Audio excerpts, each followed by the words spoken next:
Tomb 14. That's how many blueberry bushes Wyatt Maynard counted, one broken stump at a time. Walking a field that used to be rose on a Tuesday morning in June. What he wrote down in a green spiral notebook that afternoon would end up worth more in a courtroom 3 years later than everything Ridgeline Development Group thought they'd cleared for free. The diesel smell hadn't even settled yet. Hydraulics lines still ticked as they cooled behind him, 3 bulldozers parked at angles, like they'd been abandoned mid-sentence, tire tracks pressed 6 inches deep into what used to be a mulched row. The air still carried a faint, burnt rubber sharpness under the diesel and somewhere off to the side. A single confused honeybee kept circling the spot where a currant bush used to stand. Wyatt was 14 that June, a lanky kid with dirt permanently worked into the creases of his knuckles, and grass-stained knees on jeans his mother had given up trying to bleach clean. He was the kind of boy who at 11 had once decided his blueberry starts looked fine and skipped watering for 3 straight weeks out of pure stubbornness, then watched nearly a third of that year's crop shrivel and drop before it ever coloured up, a mistake that taught him more than any lecture could have. He'd carried a green-bound notebook in his back pocket every day since, rain or shine, corners gone soft from years of sitting against denim, recording soil pH, rainfall totals, compost ratios, bloom dates, in handwriting that had gotten steadier and smaller every single year. Denny Fassbinder stood near the lead dozer with a clipboard under his arm, a project manager for Ridgeline Development Group out of Charleston. 54 years old, a man who genuinely believed the survey stapled to that clipboard was accurate. "Son, I'm sorry," he said, not unkindly, "but this parcel's shown as undeveloped on every filing we've got." He meant it. He just hadn't checked the one filing that mattered. What could a 14-year-old possibly do against a company with lawyers and surveyors and a deadline? What was really sitting in that green notebook? That a bulldozer couldn't touch. And what had Wyatt's grandmother done 4 years earlier? That nobody, not even Wyatt, fully understood yet. If stories about hard-working people, quiet grit, and old-fashioned patience matter to you, hit subscribe and stick around for this one. Tell us in the comments where you're tuning in from tonight. Verna Maynard had gardened that same 12 acres outside Sourwood Bend, West Virginia, for 40 years before her grandson ever touched a trowel. She'd raised strawberries there, then blueberries, and tucked into the north corner. A stand of black currant bushes descended from cuttings her own mother carried over from a farm 3 counties east, a variety never registered with any nursery, never sold commercially. Passed down hand to hand for 3 generations like a family recipe nobody wrote down. Verna had watched her grandson from the porch the summer he turned 10. Watched him drag a garden hose across dry ground instead of riding bikes with the Pruitt boys down the road. And instead of telling him to go play, she handed him a notebook with a green cover and told him that documenting what you do is half of farming, maybe more than half, because memory lies and paper doesn't. She taught him to test soil pH with a kit from the county extension office, dipping the little glass vial and holding it up to the porch light to read the color against the chart. To keep blueberries in that narrow 4.5 to 5.5 range, they need to pull iron and manganese out of the ground at all. Outside that window, the roots simply can't absorb what's sitting right there in the dirt, no matter how much fertilizer gets poured on top. She taught him to build compost in a 3-to-1 ratio of browns to greens.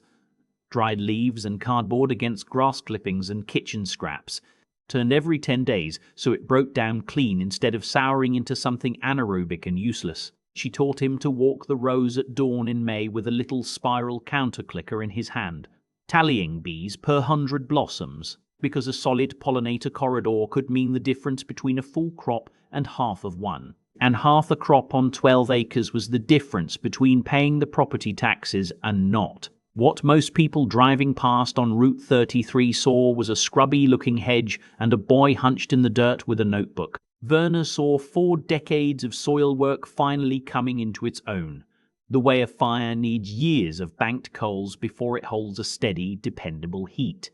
What almost nobody knew, including Wyatt at the time, was that 4 years before any bulldozer showed up, Werner had quietly filed paperwork with the state to have the whole 12 acres entered into the West Virginia Agricultural Land Preservation Registry, a program that grants protected status to land under continuous documented agricultural use. She never made an announcement. She just mailed the forms, kept the confirmation letter in a drawer, and went back to weeding. By the time Wyatt was 13, the farm had grown to 12 full acres. Dairy pails of strawberries in June, blueberries stretching into August, the black currants ripening last and selling quiet, by word of mouth, to 2 bakeries in Elkins. Ridgeline Development Group had been eyeing the parcel for a planned housing cluster since the previous fall, working off a competing survey their own team had commissioned, one that listed the land incorrectly as unused agricultural acreage with no protected designation on file. Denny Fassbinder drove out that spring to talk it over, sat on the porch steps with Werner and a folder of paperwork, and laid it out reasonably enough. The county tax rolls hadn't been updated in years, his survey showed no registry flag, and Ridgeline had permits and a construction schedule that didn't leave room to wait on a filing search that might turn up nothing anyway. It was a legitimate gap, not a lie. Werner listened, thanked him for coming by, and didn't argue a word of it. She just kept picking currants. Wyatt kept logging bloom dates in his notebook, that same week, same as always. The Bulldozers came on a Tuesday in June of 2019, and it took less than 4 hours. The county bus dropped Wyatt off at the end of the drive, and he heard the engines before he saw them. A low diesel growl carrying half a mile down the hollow, and then the sharper crack and tear of root systems giving way all at once. He got there in time to watch the last quarter-acre go. The pollinator corridor his grandmother had spent 2 years establishing flattened into churned red clay. 214 blueberry bushes torn out root and branch and dragged into a pile at the field's edge, and the black currant stand, 3 generations deep, reduced to splintered stumps and broken canes in a single afternoon. He stood at the fence line and didn't say a word, just pulled the green notebook out of his back pocket and started writing down what he was watching, because that was the only thing he knew how to do with his hands right then. Ridgeline's crew worked fast and clean, following a survey their own lawyers trusted completely, a survey that had cost the company close to $6,000 to commission, and still hadn't included a 5-minute phone call to the state registry office that would have stopped a whole morning cold. Expensive process, thorough paperwork, competent people. And none of it looked past the one filing that actually mattered. What stopped the bulldozing that afternoon wasn't a lawsuit. It was Wyatt, standing in the torn-up dirt, calling his grandmother, and Werner driving straight to the courthouse annex with a folder she'd kept in a kitchen drawer for 4 years. The registry confirmation, dated and stamped, established as a matter of state record that this parcel had carried protected agricultural status since 2015, land that couldn't legally be developed without a formal release process. Ridgeline had never begun. That single document stopped further work within the hour. But stopping the bulldozers was only the beginning of what the notebook and the registry together could prove. Wyatt's records, 4 years of them, gave the case something far harder to argue with than outrage: real numbers. A mature high-bush blueberry plant, properly maintained, yields 8 to 12 pounds of fruit a season and can keep producing for 40 to 50 years. His notebook logged exact yields per row going back to when the bushes were first productive, which meant the loss wasn't a guess. It was a documented, decades-long income stream cut off in a single morning. His pollinator counts, kept weekly every spring, showed measurable yield differences between rows with strong bee traffic and rows without.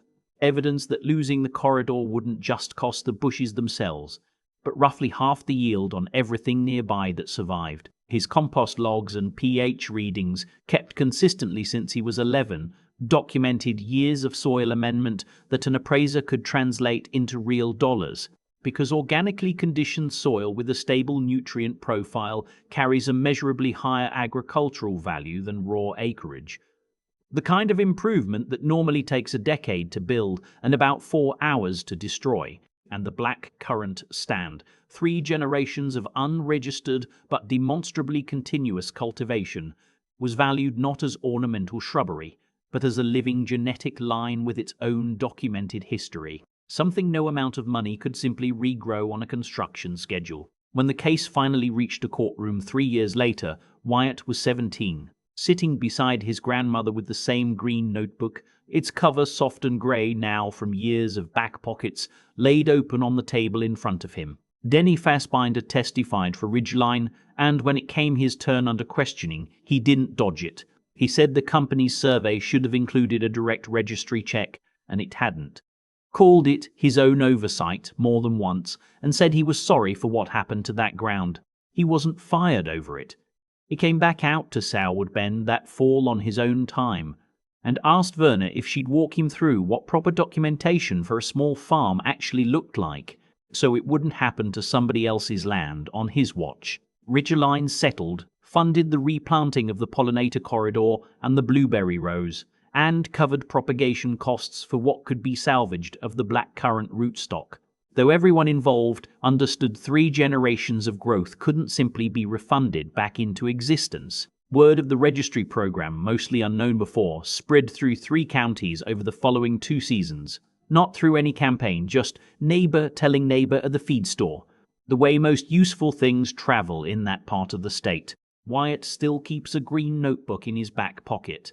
There's a line his grandmother told him 10 years old, back before any of this happened, that he wrote on the inside cover of that very first one. Paper remembers what people forget. It's still the truest thing anybody ever taught him about farming. The real harvest from those 12 acres was never just berries. It was the plain, patient habit of writing things down season after season, long before anyone else could see why it would ever matter. Have you ever kept something meticulously, not knowing it would one day prove you right? Or is there a lesson about patience and record-keeping that stuck with you? Tell us in the comments below. We read every one. Let us know where you're watching from and if stories like this still mean something to you. Please subscribe.